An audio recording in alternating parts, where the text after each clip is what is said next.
I'm on this job here today. I was here a little bit the other day taking down a bunch of trees with my excavator, but the plan is to there's a slab here, and there used to be a trailer, and that's gone, and the plan is to bring a double wide house in here. So pretty much this slab needs to get, I think it's 14 feet bigger on this uphill side here. So when I was here with my machine, I started digging, but it's not easy digging. All you get is a bunch of boulders that are all stuck together and hard rock. So I didn't even have time because I'm on another job right now. So this guy, he rented this machine with there's a hammer over there, and so right now we're digging as much as we can, and then we're gonna put the hammer on, and hopefully some of this stuff will break up. But you know, it's pretty strong rock in here, you know, so this is this guy's first time running a machine. I think he ran it a little bit yesterday, but it's not easy digging here, you know. It's like you hit all these rocks and then the machine gets stuck. See, I think he's on one right there. See if he can pull that out.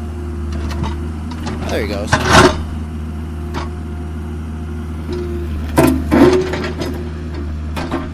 So,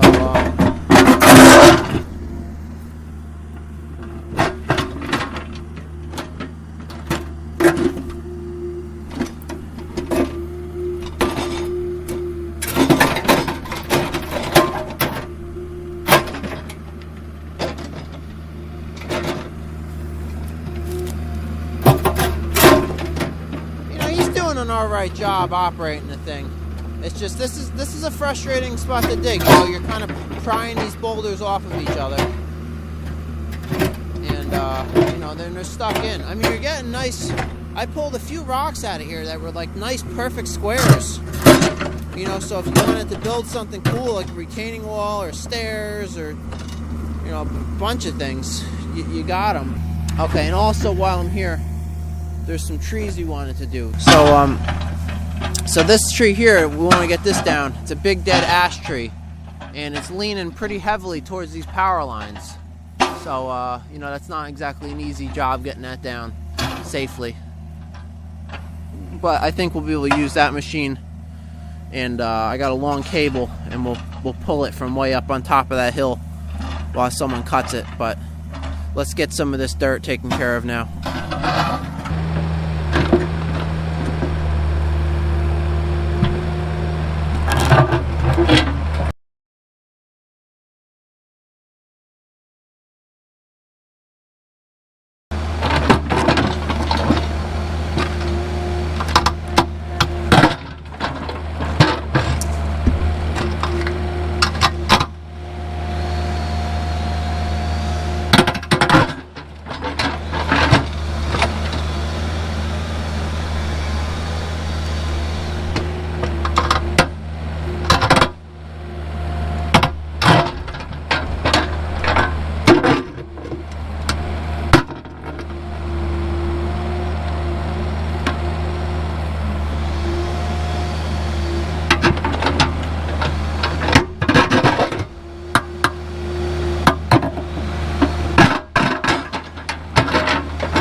Alright, so we were digging in that hard rock there, but really this isn't a job for a hammer. This is a job for a giant excavator, because what we have here is these these huge boulders that are in the ground, and you know, they're not like attached to each other, but they're like tight against each other, and like you gotta kind of pry between them, and they wiggle around and stuff, but actually getting them out of the ground is really difficult. So we were prying between them, and what happened, we just ripped this bucket apart on this 50. So, you know, we got a hammer over there too to hammer with, but you know, I don't think it's the right job, a right machine.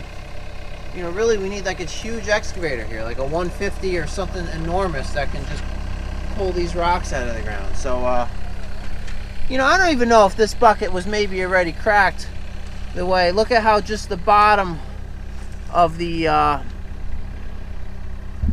know, look at how just the bottom of the brake is clean metal, and the top looks to me like corroded already, or, so that may have already been cracked, but, you know, needless to say, it's Sunday and we're kind of done working right now, at least digging at least. So I think what we'll do while we're here is I'll pull that one giant tree down.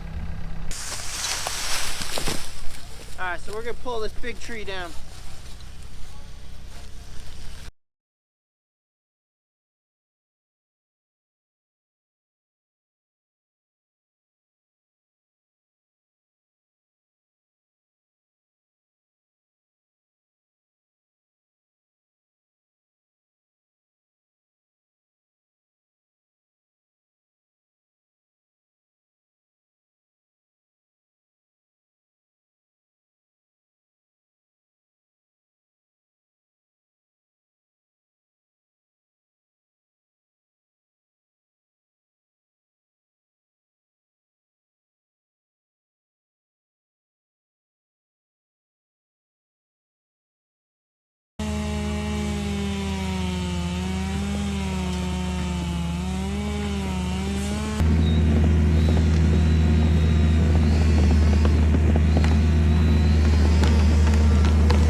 Alright, so this guy with that rental was able to get some work done, but I think his plan now is to pour on top of this entire slab, but the slab is supposed to get bigger. I think he said like 8 feet or 10 feet that way, and there's still rocks here. So there's a few he said he got loose wiggling, but he wasn't able to dig them out, so I'm going to try with my machine. I'm assuming it's some of these in here. So let's see what I can do.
he needed a little more space in that one back corner, and I couldn't move any of those rocks. So what he ended up doing was hiring this guy to come in with a hammer and a big excavator, which this is what he should have just done from the start. But you see the size of these rocks. I mean, there's no way I would have gotten them with the smaller machine.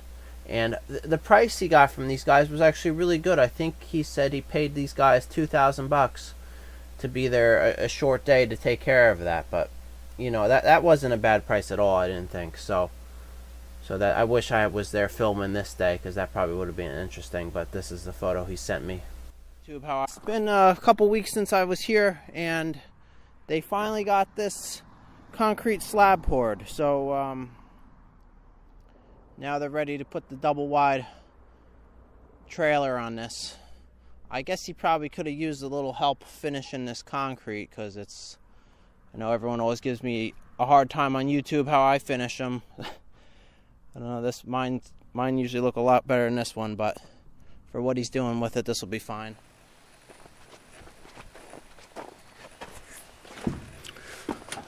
Alright, a few jobs ago I had one of my teeth break off my bucket, so I finally got my welder near it to fix it. So let me weld a new tooth on there.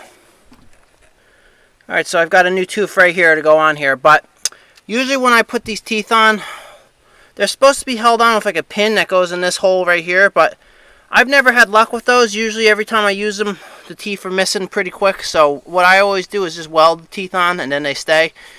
In this case, I was doing something, I was trying to pry some rocks apart that I shouldn't have been, and there was another excavator on site too where the whole bucket broke in half. So we ended up finishing that job. We had to get some huge machines in there, but so let me fix this tooth. So some of the old tooth is still stuck on here, so I got to cut this off and cut this down to get that new tooth to fit over there. Alright, so let me get started.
Alright, that's good. That's all fixed. It kind of makes me want to change all of them because that one's a little bit longer because the other ones are old. But, you know, the other ones still aren't that bad, and they'll even themselves out. So next time I mess with the teeth on this, though, I'll probably just change all of them. So I gotta say, every time I post a video of me welding something, I always have some people on YouTube saying, I don't know what I'm doing. Look, I weld stuff together literally all the time and constantly put it back into use. And it's extremely rare that I have to revisit something and re-weld it. I mean, it's happened before, but so rarely. Here, and let me go show you something I welded a year ago. Alright, so on my dozer blade here, I welded this about a year ago. What had happened was this, and this is a thing I did actually end up revisiting, but first I welded it, and this thing ripped out of here first. And I welded it back in. And then it ripped off again, but it didn't just break there. This whole plate ripped off. So, I mean, does that count as being revisited? Kinda, sorta, not really. But since I welded it this time, look, this thing, it's still in good shape. Actually, I see it could probably use a drop of weld right there, but, you know, that's not terrible. But, you know, this is the stuff I did. And you can see that's still fine. And this is fine in here too. I built this back up with the welder, and I welded this thing back in. So, and here's another thing I made this roll cage on this dozer, and that's been very helpful, because when you do tree work, you gotta have that, because otherwise trees are falling on it and smashing this air filter, and with that on there, it's so much easier. So I'll put a link in the description for where to buy a mobile welder like this. I mean, this one's good if you don't have power nearby, because it's got its own motor. So that's nice. But if you have electric, well, if you have 220 volts, you know, you're better off getting like an AC 225, or if you want to spend a little more money, get a DC welder. That'd be a little bit better. Alright, well, I had the welder out.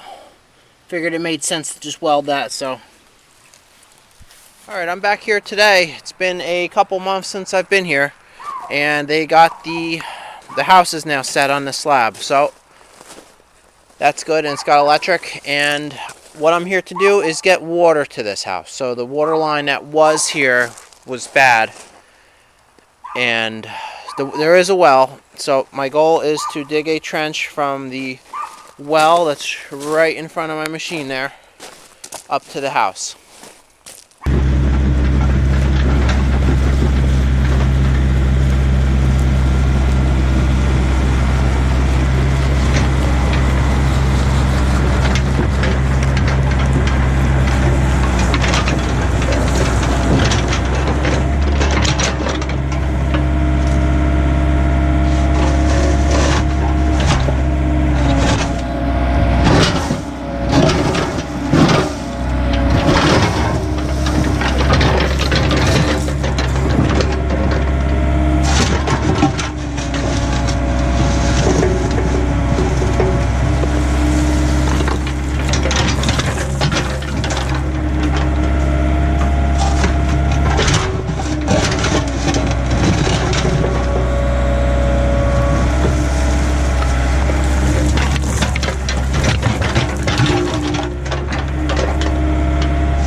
drill from the top, right? Well, you should dig in, you know, a little bit, as far as I can.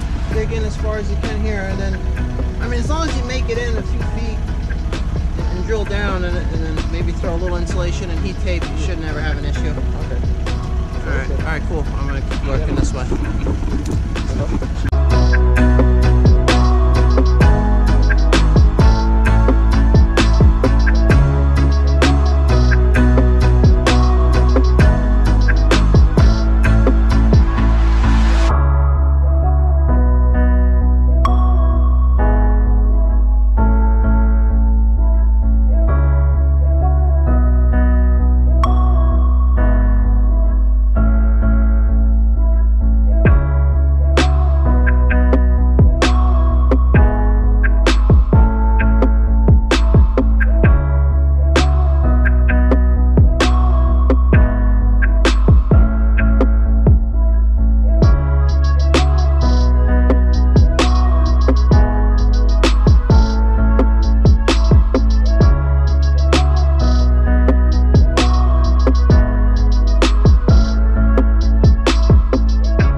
Alright, I just finished digging this trench, so that went pretty well. I was worried that I'd be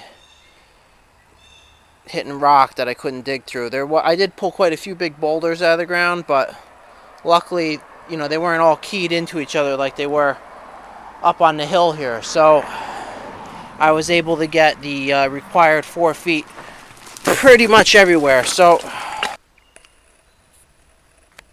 alright, so the plan is here, we'll dig a little bit more underneath this concrete by hand, and then hopefully we'll be able to get in, you know, at least 4 feet and hammer a hole through for the pipe. That way it won't freeze. And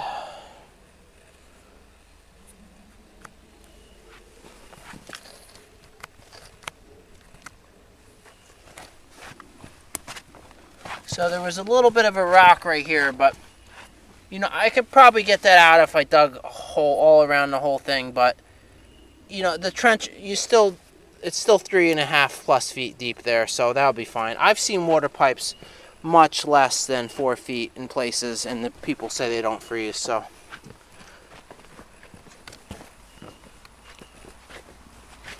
alright, so here's up to the well. So what I'll do here, gotta clean a little more of this off right here, and then the pitless adapter can go in, and then the new pump can be dropped down in here.